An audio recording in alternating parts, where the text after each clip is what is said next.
से Islamabad press club के सामने धरना दिए हुए बैठे हैं। जबरी गुमशुदगियों का मामला है, फेक एनकाउंटर्स हैं, मिसिंग पर्सन का मामला है, नस्लकुशी का मामला है। बलोचिस्तान, आपको पता है इस पुरअमन एहतजाज में बलोचिस्तान से जो ये चली हैं पंजाब की सड़कों पर, जिस तरह बंगाली पटसन की खुशबू देखते थे, आज बलोच नौजवान खवातीन यहाँ अपने प्यारों को ढूंढने के लिए ये फरियाद करने, टूटी हुई जूतियां इनके पैरों में, मैंने तस्वीर देखी, इनके फटे कपड़े और इनके सरों पर चादरें थीं, लेकिन माफ कीजिएगा ये थोड़ा सा मैं इमोशनल हो गया। ये बच्चियां इंसाफ के लिए इस वक्त दरबदर हो रही हैं, उन्हें देख के जो है वो हर पाकिस्तानी जो बड़ा परेशान है। इनकी जो हालत इस वक्त देखी जा रही है, वो पाकिस्तान के लोग इस वक्त परेशान है, ओवरसीज पाकिस्तानी भी देख रहे हैं, जो जिस तरह बेसरो सामानी की हालत में ये लोग बैठे। अभी एक वीडियो सामने आई थी जिसमें चीफ ऑफ आर्मी स्टाफ एक छोटी बच्ची से, जिसके शहीद की कोई बेटी थी, जिसे एक वडेरे के पानी बंद करने के मामले पर वहां आर्मी चीफ बड़ी उसको बता रहे थे, हौसला दे रहे थे कि आइंदा ऐसा नहीं होगा। लेकिन यहाँ इन बच्चियों के वालिदैन मिसिंग हैं, इनके छोटे छोटे बच्चे इस वक्त जो है वो साथ लेकर आई हुई हैं, और इनके साथ जो इस वक्त ज्यादती और जुल्म हो रही है। कल हामिद मीर भी गए हुए थे वहाँ एहतजाज में, इनके साथ थे वहाँ, उनके साथ भी ज्यादती हुई, पुलिस ने उनके मोबाइल छीन लिए। अभी निगरान काकड़ साहब तो कह रहे थे कि तुरबत में जो मजदूर शहीद हुए वो भी हमारे अपने हैं। इस वक्त रियासत इनके साथ मुज़ाकरात करने पर तैयार क्यों नहीं हो रही, इन्हें दिलासा क्यों नहीं दे रहे, इन्हें ज़बरदस्ती बसों में डालकर वापस क्यों भेजने की कोशिश कर रहे हैं। इन सब चीज़ों पर बात करते हैं। डॉक्टर महारंग साहबा और सिमीदीन बलोच, बहुत बहुत शुक्रिया आपका, और माजरत मेरी कि मैं थोड़ा इमोशनल हो गया। असल में आपका मामला ही ऐसा है कि सारी दुनिया देख रही है इस वक्त आपके साथ जो जुल्म और ज्यादती हो रही है। सबसे पहले तो ये बताएं कि आप अभी इस्लामाबाद में मौजूद हैं, आपके साथ वहाँ अभी तक किसी ने राब्ता जो किया है उसका क्या असर बना, अभी तक उस मामला कहाँ तक पहुंचे? जी, बहुत शुक्रिया हमें लेने के लिए। और जो आपका जज़्बातीपन है, मैं समझती हूँ कि इस वक़्त कोई भी इंसान दिल रखता है, कोई जज़्बात रखता है, एहसासात रखता है, तो वो ज़रूर ये मसला उस पर असर डालती है। और हम लोग इसी जो है तकलीफ़ के साथ, इसी दर्द के साथ गुज़र रहे हैं। और हम जो है आज 30वां दिन है इस मार्च का, जो कि इस्लामाबाद प्रेस क्लब के बाहर हमारा आज पहला दिन है, जो हमने धरना जारी किया है, यहाँ पर एहतजाजी कैंप लगाया है। और हुकूमत की तरफ से अभी तक कोई मुज़ाकराती टीम ने राब्ता नहीं किया है, और अभी तक कोई नहीं आया है। अच्छा, आपका मामला क्या है? आप यहाँ पे एहतजाज जो कर रही हैं, आपका मसला क्या है?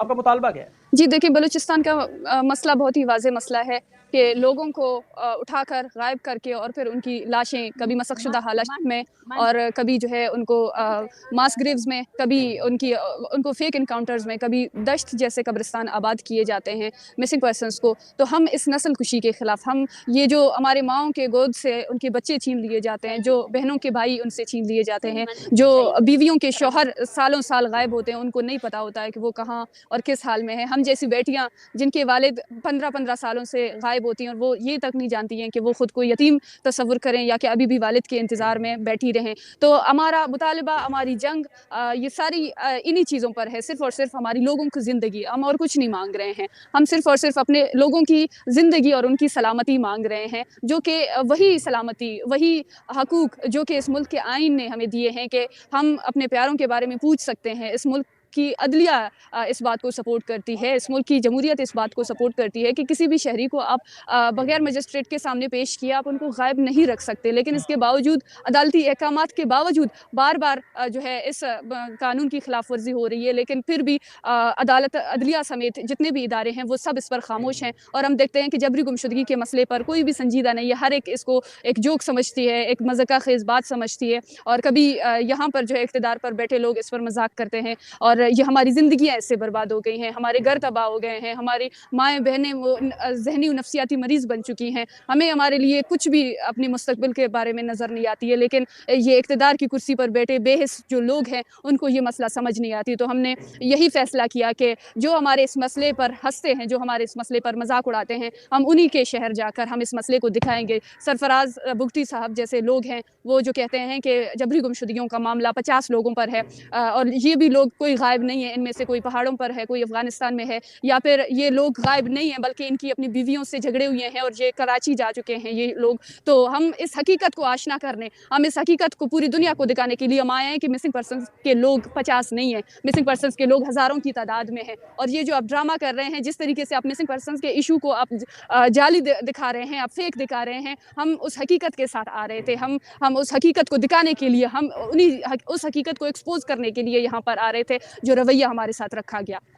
अच्छा, अभी निगरान वज़ीर-ए-आज़म जो है वो बलूचिस्तान से हैं, चीफ जस्टिस काज़ी फ़ाइज़ ईसा साहब बलूचिस्तान से हैं, जो सेनेट के चेयरमैन हैं, संजरानी साहब बलूचिस्तान से हैं। अभी आपने निगरान वज़ीर दाखिला की बात की, मुफ्ती साहब जो अभी खत्म हुआ है उनका टेन्योर, ये सारे लोग बलूचिस्तान से मौजूद होने के बावजूद, क्या आप लोगों को कभी काज़ी फ़ाइज़ साहब ने कोई दादरसी के लिए बुलाया हो, कभी किसी ने कोई पूछा हो?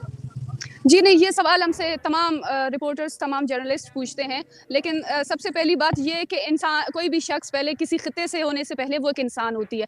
अगर उसमें वो इंसानी जज़्बात ख़त्म हो, उसमें वो इंसानियत ही ख़त्म हो, तो फिर उसका बलूच होना या बलूचिस्तान के सूबे से ताल्लुक़ रखना कोई बात मायने नहीं रखती है। जी। और ये लोग वही लोग हैं, वो बलूचिस्तान के लोग हैं जो कठपुतली हैं, जो है सिर्फ़ और सिर्फ़ उनके जो है नाचने पर नाचते हैं और कुछ भी इनके हाथ में नहीं है। जो बलूचिस्तान के बहादुर लोग हैं, जो निडर लोग हैं, जो बलूचिस्तान के मुस्तकबिल को संवारना चाहते हैं, उनको कभी इन जगहों पर आने नहीं दिया जाता है। ये वही लोग हैं जो बलूचिस्तान के अपने नस्लकुशी में शामिल हैं, जो वही लोग हैं जो जबरी गुमशुदगियों जैसे मसले की हिमायत करते हैं। तो मुझे नहीं लगता कि इस तरह के लोगों पर यकीन किया जा सके। और जहाँ तक काज़ी फ़ाइज़ ईसा साहब की बात हो रही है, तो हम यही तवक्को रखते थे कि वो शायद जो है अदलिया में आएँगे, वो शायद सुप्रीम कोर्ट में जब आएँगे तो सबसे उनका पहला तरजीह यही होगा कि वो लापता अफ़राद के मसले को उठाएँगे, लेकिन अभी तक हमने उनकी तरफ से कोई ऐसी पेशरफ्त नहीं देखी है। जी। अच्छा, यहाँ पर एक बड़ा अहम सवाल जो अगर डॉक्टर महरंग साहब मौजूद हैं, उनसे भी साथ अगर वो ऐड हो जाए। डॉक्टर साहब ये बताएँ कि अभी लापता अफ़राद का मसला जो है वो तो बहुत बड़ा एक इश्यू है। आपको पता है पाकिस्तान में काफ़ी अरसे से इस पे जी, बातचीत हो रही है। लेकिन अगर ये देखा जाए तो जी, बहुत से लापता अफ़राद हुकूमत कहती है, रियासत कहती है कि ये लोग रियासत पर हमलों में भी मुलविस हैं। बलूचिस्तान में जो जनरल सरफराज का मामला हुआ उसमें भी मुलविस थे। इस तरह के बहुत सारे ये जो हमारे पाक फ़ौज की अज़ीम पाक फ़ौज के जो आपको पता है शहादतें उनमें भी मुलविस हैं, ग्वादर पे जो हमले हैं उनमें भी मुलविस हैं। तो अगर ये सारे मामलात देखे जाएँ तो ये लापता अफ़राद क्या इन लाओ लश्कर का हिस्सा हैं कि जिन्हें जो मजबूरन उठाया जाता है? ये इस पे क्या कहेंगी आप? मजबूरन कैसे उठाया जाता है? सबसे पहले सवाल ये है कि उठाना किस कानून के तहत जो है ना, आप इसको किस कानून के तहत उठा रहे हैं? क्या आपका कॉन्स्टिट्यूशन इजाज़त देता है कि आप किसी बंदे को उठाकर आपसे बेजा में रखें 14-14 सालों तक और उसको प्रोड्यूस ना करें किसी कोर्ट में? दहशतगर्दी के उसमें मुलविस होना, ये अलग बात है। मैं उनसे सबसे यही सवाल पूछती हूँ, किस कानून ने उसको प्रूफ़ किया है? देखें, लापता अफ़राद का मसले को जस्टिफ़ाई करने वाले लोग खुद अपने ही कॉन्स्टिट्यूशन का मज़ाक उड़ा रहे हैं। इंटरनेशनल ह्यूमन राइट्स चार्टर के मुताबिक किसी भी शख्स को आप 24 घंटे के अंदर अदालत में पेश नहीं करते हैं, तो आप इंटरनेशनल ह्यूमन राइट्स की खिलाफ वर्जी कर रहे हैं और आपको और आपकी स्टेट को इसका जवाबदेह होना पड़ेगा। हम और हमारी तहरीक इस बात के लिए निकली है कि हमने किसी भी फ़र्द को, आप बोलते हैं कि वो दहशतगर्द है, तो हमने कहा कि आओ उन पर दहशतगर्दी के मुकदमात लगाओ और साबित करें। क्योंकि अगर हम देखें तो 2006 में जब ये लापता अफ़राद का मसला सबसे पहले शुरू हुआ, तो जब लोगों को अदालतों में पेश किया गया तो कोई सबूत ना होने की वजह से उनको रिहा कर दिया जाता था। तो हम आपको चैलेंज करते हैं कि आप इन लापता अफ़राद को अपनी ही अदालतों में पेश करें और उन पर मुकदमात लगाएँ। जौन से दफ़ात आप लगाना चाहते हैं लगाएँ और उसके बाद अगर ये मुजरिम करार पाते हैं तो दे दें उनको सज़ाएँ। लेकिन ये बात आप भी जानते हैं और अगर उन पर कोई फ़र्द जुर्म आयद होता तो आप उनको कब का अपनी अदालतों में पेश करते। लेकिन एनफोर्स्ड डिसअपीयरेंस का मसला जो है ना बलूच नस्लकुशी के साथ मुंसलिक है, क्योंकि बलूचिस्तान में जो है ना पाकिस्तान बलूचिस्तान की रिसोर्सेज़ की लूट-मार कर रही है और बलूचिस्तान को इसके बदले में कुछ भी नहीं दिया जा रहा है। बलूचिस्तान में आज भी लोग जो है ना पत्थर के ज़माने में ज़िंदगी गुज़ार रहे हैं। बलूचिस्तान में आज भी, अगर सिर्फ बलूचिस्तान लापता अफ़राद के नाम से नहीं, बलूचिस्तान में 70% से ज़्यादा आबादी ऐसी है, मैं बोलती हूँ 70 नहीं 90% से ज़्यादा आबादी ऐसी है जहाँ ज़िंदगी की बुनियादी सहूलियात नहीं है, बिजली नहीं है, पानी नहीं है, घर नहीं है, खाने-पीने के लिए कुछ नहीं है, रोज़गार नहीं है। लोग 2 वक़्त की रोटी पता नहीं कैसे लेकर आते हैं। माल न्यूट्रिशन चाइल्ड से कुछ भी कोई ऐसी बुनियादी सहूलियात नहीं दी गई हैं। जो कॉलोनिज़्म है, जो कब्ज़ियात उन्होंने बनाई हुई है, उसके तहत बलूचिस्तान के तमाम हकूक़ को उन्होंने सलब किया है और हकूक़ को सलब करने के बाद उन्होंने ये कत्ल-ओ-गारत और ये जबरी गुमशुदगियाँ इसलिए जारी की है ताकि लोग अपने हकूक़ के लिए उठ ना सकें। क्योंकि बलूचिस्तान में एक सियासी बहरान भी है। खैर सियासी बहरान का शिकार तो पूरा पाकिस्तान है, लेकिन बलूचिस्तान में सियासी बहरान की शक्ल सूरत ये है कि डेथ स्क्वाड के कारिंदे को जो है ना वज़ीर बनाया जाता है। वो शख्स जिसकी औकात जो है ना बत्ताखोरी की थी, जो लोगों को कत्ल करने में मुलविस था और है अब भी है, वो उसको वज़ीर बनाया जाता है। किस लिए? इसलिए कि वो खामोश रहे, उसको उसके हिस्से का इंटरेस्ट दिया जाए और वो लोगों को दबाता रहे और सारे फैसले जो है ना कहीं और से दूसरे अदारे जो है ना करते रहें। तो बलूचिस्तान में एक सियासी बहरान भी है, सियासत नहीं हो रही है, कुछ भी नहीं हो रहा है। तो इस चीज़ को रोकने के लिए ये लोग इसमें यही काम करें। अच्छा, बलूचिस्तान में सरदारी सिस्टम भी मौजूद है, वहाँ पे नवाब भी मौजूद हैं और बड़े अरसे से वहाँ पर इन लोगों की भी किसी तरह इन्वॉल्वमेंट तो है पार्ट एंड पार्सल। तो इसे आप क्या समझती हैं कि ये लोग मसले का हल, जो सियासी जमातें, अख्तर मेंगल जैसे लोग हैं, बज़ंजो साहब जैसे जो लोग हैं, अचकज़ई जैसे, ये लोगों ने कभी आपके मसाइल हल करने की कोशिश नहीं की? देखिए, आप मिक्स कर रहे हैं चीज़ों को। हम बारहा कहते हैं कि मसाइल को हल किया जाए, लेकिन मसाइल को हल करने के लिए हम चाहते हैं कि इनका तरीक़ाकार बिल्कुल दुरुस्त नहीं है। अगर मसाइल को हल किया जाता किसी भी सियासी पार्टी को तो मसाइल आज यहाँ तक नहीं पहुँचते। आज यहाँ तक नहीं पहुँचते कि लापता अफराद को फेक एनकाउंटर में कत्ल किया जाए। आज मसाइल यहाँ तक नहीं पहुँचते कि वो लिस्ट जो शायद सैकड़ों में थी स्टार्ट में, वो अब हज़ारों तक पहुँच चुकी है। आज एक भी दिन ऐसा नहीं जाता है जहाँ स्टूडेंट्स को ये अलमिया देखिए कि आपके कैपिटल में भी स्टूडेंट्स को जो है ना गुमशुदा किया जाता है। जिबरी गुमशुदगी अब अब्रॉड में भी हो रही है। दुबई से राशिद हुसैन को जिबरी गुमशुदा किया गया, उसको जो है ना डिपोर्ट किया गया। मतलब ये इतना संगीन मसला इख्तियार कर चुका है। उनका क्या रोल रहा है, क्या रोल नहीं रहा है, ये आप सबके सामने अगर वो रोल अदा करते और असल मायने में बलूचिस्तान के असल इश्यूज़ पर बात करते तो ये मसला आज तक यहाँ तक नहीं पहुँचता। क्योंकि ये एक अवामी तहरीक है, इसमें अवाम ने अपनी क़ुव्वत दी है। वो लोग जिन्होंने अवाम की नुमाइंदा जमायत होने का कहा, उन्होंने अवाम के बुनियादी मसाइल पर कभी बात नहीं की है, कभी भी बात नहीं की है। और इसी वजह से आज जो अवामी मूवमेंट है उसमें आप उन लोगों को नहीं देख सकते हैं। बिल्कुल सही। अच्छा ये बताएं कि आपके पिछले दफ़ा जो इस तरह का लापता अफराद का धरना था, उसमें पाकिस्तान की सियासी जमातें जो अभी ताकत में भी आने की बज़ाहिर चांसेस तो नज़र आ रहे हैं, मरीम नवाज़ साहिबा भी आई, तो उसके बाद उन्होंने आपसे कोई राब्ता नहीं किया, आपके इस मिशन में आपके साथ मदद की, या तहरीक इंसाफ की तरफ से अभी वो हाफिज़ साद साहब ने तो एलामिया दिया है, तो पाकिस्तान की जो बाकी सियासी जमातें हैं जो खासतौर पर पंजाब से हैं, ये आपके साथ खड़ी हैं या नहीं? खड़े होने का मतलब ये है, जैसे पाकिस्तान में जो है ना कश्मीर का नाम लेकर वोट बटोरे जाते हैं, तो कोई भी फ़र्द जो है ना, सियासी पार्टी जो है ना, वो अगर बलूचिस्तान आती है तो सबसे पहले वो 2 चीज़ें करती है। वो सबसे पहले बलूची लिबास पहनते हैं, एक पगड़ी होती है वो सर पे रखते हैं, और फिर उसके बाद जब इक़्तिदार में नहीं होते हैं तो 2-3 ऐसे नारे लगा लेते हैं, हम लापता अफराद को रिहा करेंगे। तो अमली तौर पर उन्होंने कुछ नहीं किया, इन्होंने सिर्फ कैश किया है इन मामलात को, खासकर लापता अफराद के इशू पर सबने सियासत ही की है, अमली तौर पर किसी ने कुछ नहीं किया। आसिफ अली ज़रदारी के दौर में जो है ना किल एंड डंप पॉलिसी स्टार्ट हुआ। मरियम नवाज़ जो है ना, जो अपने वालिद के मतलब दरबदरी के टाइम माशाल्लाह से वो आई, उन्होंने सॉलिडारिटी के और बलूच लापता अफराद के लवाकिन से मुलाकातें भी की। लेकिन उसके बाद हम देखते हैं कि मरियम नवाज़ और उनकी जमात का कोई किरदार नहीं रहा है, कोई भी किरदार नहीं रहा है। और जब भी जब भी बलूचिस्तान आते हैं तो उन लोगों को अपनी सियासी पार्टियों में शामिल करते हैं जो बलूचिस्तान में कत्ल व गारत में मुलव्वस है। एक चीज़ होती है अच्छा, नीयत। ये जो बाप पार्टी उनके साथ इत्तेहाद करे, ये लोग शामिल हैं उसमें? ये तो आप उनसे पूछे कि शामिल है या नहीं है, लेकिन मेरे ख्याल से बाप पार्टी का जो बुनियाद है वो भी कंट्रोवर्शियल रहा है। सारी चीज़ें पाकिस्तान में और ख़ासकर बलूचिस्तान में कोई ढकी-छिपी चीज़ें नहीं हैं। वो लोग जो गुंडागर्द थे, वो लोग जो बलूच नस्ल कुशी में मुलव्वस थे, उनको वज़ारतें दी गई और उनको सिर्फ़ और सिर्फ़ वज़ारत में इसलिए लाया गया कि जो अवाम को और दबाया जाए और जो कत्ल व गारत है उसको और ज़्यादा मज़ीद तवाना किया जाए। अच्छा, आपके ऊपर ये इल्ज़ाम ये भी लगाते हैं, आपको पता है बहुत सारे कि जी हिंदुस्तान से आपको मदद मिलती है, कोई फंडिंग मिलती है, आपके वहाँ वो आप लोगों को भेजते हैं कि यहाँ पे आके अनारकी फैलाएँ और वहाँ बलूचिस्तान में अमन ना हो, ग्वादर में चीन ना आए, तो क्या ये इस पे आप क्या कहेंगी इस इल्ज़ाम पे? हाँ, मैं उनसे पूछती हूँ कि अगर हम इंडिया के एजेंडे पर चलते तो आपसे इंसाफ नहीं माँगते। हम पुरअमन तौर पर आपकी सड़कों में नहीं आते। आपकी पार्लियामेंट्स में हमारे लापता अफराद के केसेज़ नहीं होते। आपके सेनेट से हम इंसाफ नहीं माँगते और आपकी वज़रा से जब 2022 में धरना चला था तो आपके वज़रा ने आकर हमें एश्योरिटी दी। उसके बाद हमने अपने धरने को ख़त्म किया। आप कब तक अपनी नाअहली की ज़िम्मेदारी जो है ना भारत को देंगे? यहाँ पर तो कुछ भी हो जाता है। माशाल्लाह से गैस भी सिलेंडर भी फट जाता है पाकिस्तान में तो बोलते हैं ये भारत की साज़िश है ना। तो आप हर चीज़ को साज़िश का नाम नहीं दे सकते। आपके अंदर अगर पाकिस्तान में शायद सियासी जमातें तो मैं बोलती हूँ कम है। अगर कोई सियासी जमात है और वाक़ई सियासी शऊर रखती है तो अगर कोई सियासी डिबेट है चीज़ों को चेंज करने की तो उनको सबसे पहले ये सोचना चाहिए कि भारत और पाकिस्तान एक साथ बने थे, लेकिन आज आप देख रहे हैं कि आज पाकिस्तान जो है ना उस लम्हे से बिल्कुल उभर ही नहीं रहा है। आज पाकिस्तान में जितने हालात हैं, जितनी चीज़ें हो रही हैं, उसका इल्ज़ाम भारत में लगाने से मेरे ख़्याल से मसला नहीं होगा। और ख़ासकर बलोच जो तहरीक है वो हमारी कौमी तहरीक है। उस पे हमने आज तक जो है ना हम अपने लोगों के एजेंडे पे चल रहे हैं। हमने अपने लोगों को इकट्ठा किया है। हमारे लोग जो है ना इस दहशतगर्दी से, रियासती दहशतगर्दी से मुतासिर है। आप ठीक। 1 या 2 बंदे जो है ना किसी दूसरे के एजेंट हो सकते हैं, लेकिन पूरी कौम जो है ना किसी बैरूनी एजेंडे पर काम नहीं कर सकती है। ठीक। अच्छा, अभी आप ये बताएँ, अभी आपके साथ तो स्ट्रीट पावर जो बलूचिस्तान की अवाम है वो नज़र आ रही है, आपके साथ खड़े हुए हैं। जिस तरह आपके प्रोटेस्ट इतने बड़े पैमाने पर जिस तरह वो बलूचिस्तान से कौसा शरीफ तक नज़र आया। अब ऐसी सूरत-ए-हाल में क्या आपको नहीं लगता कि आपको पार्लियामेंट की तरफ आना चाहिए, इंतखाबात की तरफ आना चाहिए, इलेक्शन लड़ना चाहिए, ताकि आप जैसे लोग जो है वो पार्लियामेंट में आके बाकायदा तौर पर आवाज़ बने, इस धारे में शामिल हो जाए? क्योंकि हाल ही में हमने देखा है वो जॉन चकदेई साहब ने वो कुछ लोग इकट्ठे किए हुए थे, 70 कमांडर वो जो कौमी धारे में लाए, तो आप इस तरह इलेक्शन लड़ के आप ही आ सकते हैं। हाँ, हम माशाल्लाह से हमारा इलेक्शन जो है ना हमारी आवाम है और हम पार्लियामेंट की जो सूरत-ए-हाल देख रहे हैं वो हमारे सामने है। हम मज़ामती तहरीक को सपोर्ट करने वाले लोग हैं। हम अपनी अवामी क़ुव्वत से ही मुझे लगता है हम उनसे ज़्यादा काबिल हैं, हम उनसे ज़्यादा इख्तियार रखते हैं। एटलीस्ट हमारे अंदर इतनी जुर्रत तो है कि हम बोल तो सकते हैं कि मसला कहाँ से शुरू हुआ। सबसे ज़्यादा जो कमज़ोर क़ुव्वत है इस मुल्क में वो पार्लियामेंट है। वो आवाम से ज़्यादा कमज़ोर है, कोई इज़हार राय उसमें नहीं है, वो बातों पर बोल नहीं सकती है, वो मसाइल पर बोल नहीं सकते हैं। तो मेरे ख़्याल से जो अवामी तहरीकें हैं पाकिस्तान में, जो पार्लियामेंट से बाहर हैं, जो मसाइल को हल कर सकते हैं, मसाइल पर बात कर सकते हैं, वो ज़्यादा मुनज़्ज़म हैं।